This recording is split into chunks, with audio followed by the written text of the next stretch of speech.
Ya, tabah dan kemudian kuat sehingga kita memenangkan pertandingan. Kita akan membahasnya bersama dengan seorang penceramah dari Sulawesi Selatan, Ustadz Dasat Latif, dan epidemiolog Ibu Mas Dalina Pane. Assalamualaikum Bapak dan Ibu. Waalaikumsalam warahmatullahi wabarakatuh. Iya, Ibu Mas Dalina, saya mohon maaf bukan karena nama kami sama, Latif dan Latif, sehingga saya lebih dulu ke Ustadz Dasat Latif. Tapi saya pengen mendengar Ustadz Dasat ini memaknai kemerdekaan itu seperti apa. Silakan Ustadz. Kemerdekaan dalam arti bebas dari penjajahan untuk saat ini, saya kira kita sudah merdeka, ya, karena tidak ada satupun bangsa yang menjajah kita. Alhamdulillah. Tapi saat ini kita mengalami jajahan, masalah yang seluruh dunia mengalaminya, yaitu wabah COVID-19 yang namanya sangat cantik tapi sangat mengerikan. Kalau menghadapi penjajahan Belanda dan Jepang dan sejenisnya, ya, negara yang nampak, kita bisa bersatu padu melawannya karena dia kelihatan, dilihat gitu. Tapi kalau ini wabah masalahnya, kita tidak tahu dari mana serangannya, maka tentu kita harus meningkatkan semangat yang lebih kuat. Kalau dulu jihadnya melawan Belanda, jihadnya melawan penjajah negara-negara imperialis, nah sekarang jihad kita melawan wabah. Dan percaya negara kita sudah membuktikan awal 1900 waktu itu masih kolonial Belanda menjajah kita, Batavia yang kita kenal dengan Jakarta pernah dilanda wabah kolera waktu itu. Dan solusi pengetahuan pada saat itu, jadi ingat, ini solusinya adalah ilmu pengetahuan. Dan saat itu solusinya adalah vaksin massal. Dan alhamdulillah bangsa Indonesia yang waktu itu belum kita kenal dengan negara Republik Indonesia berhasil mengalahkan wabah dengan vaksin massal. Itulah jihad pada saat itu. Masuk Belanda 45, jihad kita melawan dan mengusir Belanda dan Jepang serta pasukan sekutu yang dipimpin Inggris waktu itu. Nah sekarang jihad kita bukan lagi melawan imperialis, tapi jihad kita adalah melawan wabah. Senjata untuk melawan wabah ini tak lain melalui ilmu. Pertama, disiplin prokes, protap kesehatan. Alhamdulillah, dengan kasih sayang Allah, teorinya memang vaksin sempurna 4 tahun. Tapi dengan izin Allah, kasih sayang Allah, kita tidak perlu menunggu 4 tahun. Allah telah menurunkan kasih sayangnya melalui pengetahuan manusia. Dan ingat, Allah yang turunkan. Biar cerdas apapun manusia, kalau Allah tidak izinkan, tidak ditemukan ini vaksin. Tapi alhamdulillah, dengan izin Allah temukan vaksin. Maka jihad kita sekarang prokes dan sambut vaksin. Itulah jihad kita. Ya. Ibu Mas Dalina, ini Pak Ustadz bilang prokes dan vaksinasi. Ini saya kira Ustadz ini jangan-jangan epidemiolog ini Pak Ustadz Dasat Latif ini. Ibu Mas Dalina bagaimana melihat jihad melawan corona seperti disampaikan oleh Ustadz tadi? Saya mendukung apa yang disampaikan Pak Ustadz. Jadi memang protokol kesehatan 3M itu tetap harus dilakukan masyarakat dan harus datang ke sentra-sentra vaksinasi untuk segera divaksin. Untuk pemerintah juga jangan lupa 3T-nya, tracing, testing, dan treatment. Jadi kalau masyarakat sakit, maka pemerintah sudah siapkan semuanya. Jangan lagi ada masyarakat yang kemudian tidak bisa dilayani karena tempat tidurnya kurang, karena oksigennya kurang, karena ICU-nya kurang. Jadi sebenarnya ke depan mungkin kita akan tetap hidup dengan berbagai penyakit menular, tetapi yang terpenting adalah semua bisa dikendalikan. Bagaimana mengendalikannya? Tentu ada indikatornya. Pertama, kasusnya tentu tidak boleh banyak. Kemudian yang kedua, sarana layanan kesehatan ketika rakyat sakit itu mampu menampung semua masyarakat yang membutuhkan. Kemudian yang ketiga, masyarakat ke depan harus tetap menjaga protokol kesehatan. Bukan hanya untuk COVID saja, tetapi untuk banyak penyakit menular lainnya, protokol kesehatan itu juga sangat penting. Seperti misalnya untuk TBC, kemudian juga untuk influenza, itu juga sangat penting. Ditambah dengan vaksin. Ya. Saya kembali ke Ustadz Dasat. Ustadz Dasat, mungkin Ustadz pernah mendengar orang bercanda, lebih baik saya mati berjihad mencari makan daripada saya mati karena COVID. Artinya ketika tekanan ekonomi begitu berat, orang kemudian sering mengabaikan kesehatan demi mendapatkan kehidupan. Itu bagaimana menyikapi itu, Ustadz? Ya, begini Bang, tolong tunjukkan saya keputusan pemerintah yang melarang cari nafkah. Gak ada kan?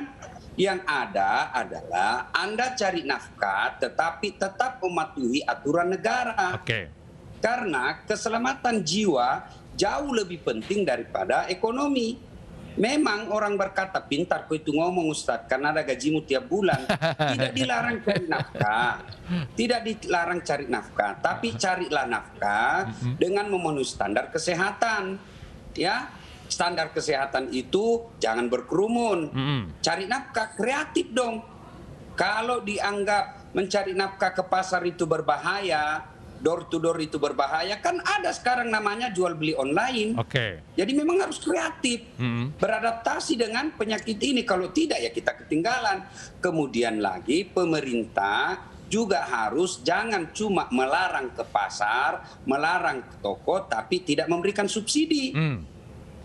Ya, saya kira dengan uang yang ratusan triliun yang diarahkan untuk penanganan COVID itu, saya yakin akan mampu ya, daripada pengadaan ini yang tidak jelas. Lebih baik langsung, yo berapa nih fakir miskin di desamu, ya, di kampungmu, di RT-mu, catat berapa mereka butuhkan 1 bulan.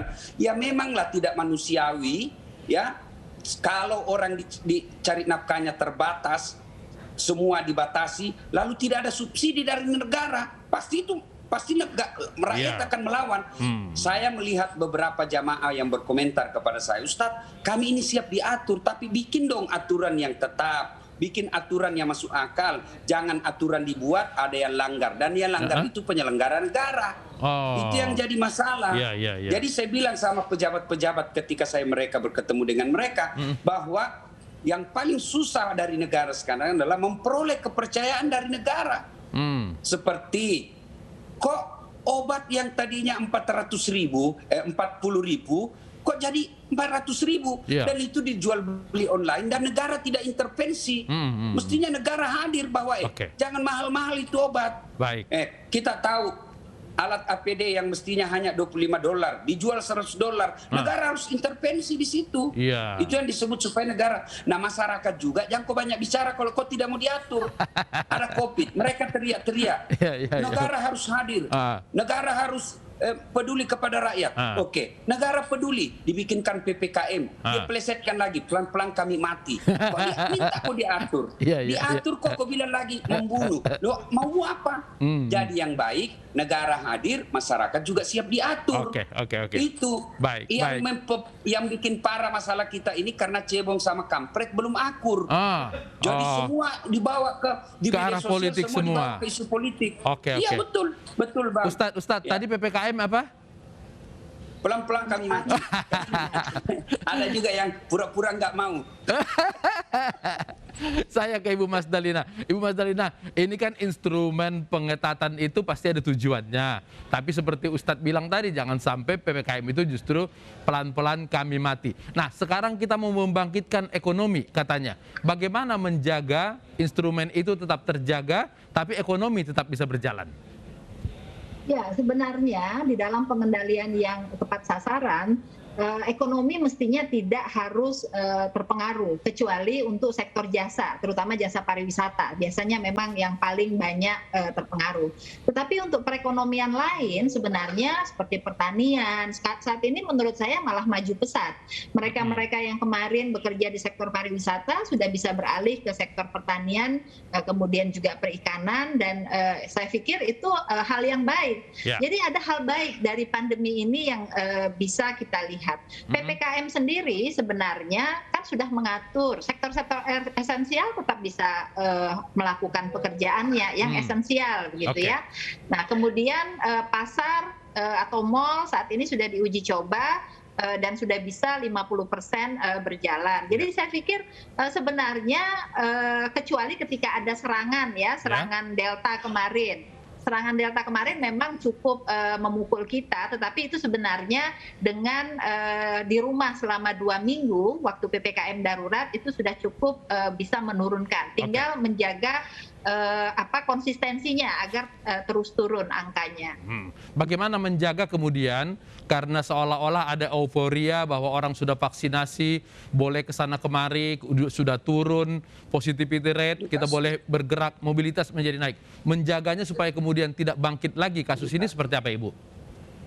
Ya, kalau pemerintah sebenarnya menjaganya dengan memenuhi seluruh target-target yang sudah ditentukan. Seperti misalnya vaksin. Kalau vaksin sudah ditentukan 1 juta dan 2 juta di bulan Agustus, maka itu harus dikejar. Masyarakat juga saat ini saya pikir sudah banyak sekali antri di sentra-sentra vaksinasi karena kemarin cukup banyak berita baik tentang bahwa vaksinasi itu tidak berbahaya bagi masyarakat. Kalau yang kemarin kan banyak hoax yang menyatakan ada chips, ada segala macam, tapi ternyata tidak. Dan kemudian pemerintah juga sudah membuat aturan bahwa untuk masuk ke berbagai sentra ekonomi juga dibutuhkan sertifikat vaksin. Jadi momentum ini harus dijaga, jangan sampai ketika masyarakat datang ke pusat-pusat pelayanan kesehatan vaksinnya nggak ada. Nah ini yang menjadi PR bagi pemerintah. Baik, saya ke Ustadz lagi. Ustadz, ini kan tadi Pak Presiden juga bilang bahwa cobaan ini membuat kita tabah, sabar, supaya kita menjadi orang yang menang. Apa nasihat Ustadz kepada orang beleng-beleng ini supaya nurut ini semua? Ya, Bang, hidup itu memang banyak cobaan. Kalau sedikit namanya cobain.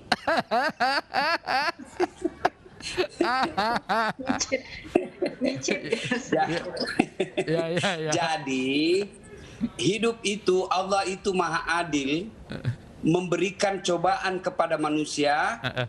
Tujuannya apa? Wabah ini Allah hadirkan tujuannya apa? Ahsanu amala. Allah ingin mengambilkan ini sebagai ladang amal berbuat baik. Bagi mereka, tidak semua umat dan zaman diberi wabah seperti ini.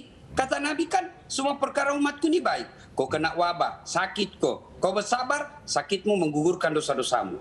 Kau sehat, lalu bersyukur, syukurmu menjadi pahala. Semua baik. Kau wafat karena COVID tahun, maka kau matimu mati syahid. Daripada kau pergi bom gereja, bom rumah ibadah, bukan mati syahid itu, bisa mati kafir, kau mati jahat. Tapi ini orang kena COVID, kalau kau sudah standar kesehatan hidupmu, sudah bervaksin, ternyata kena juga Allah takdirkan kau mati karena wabah, itu mendapat pahala syahid matinya.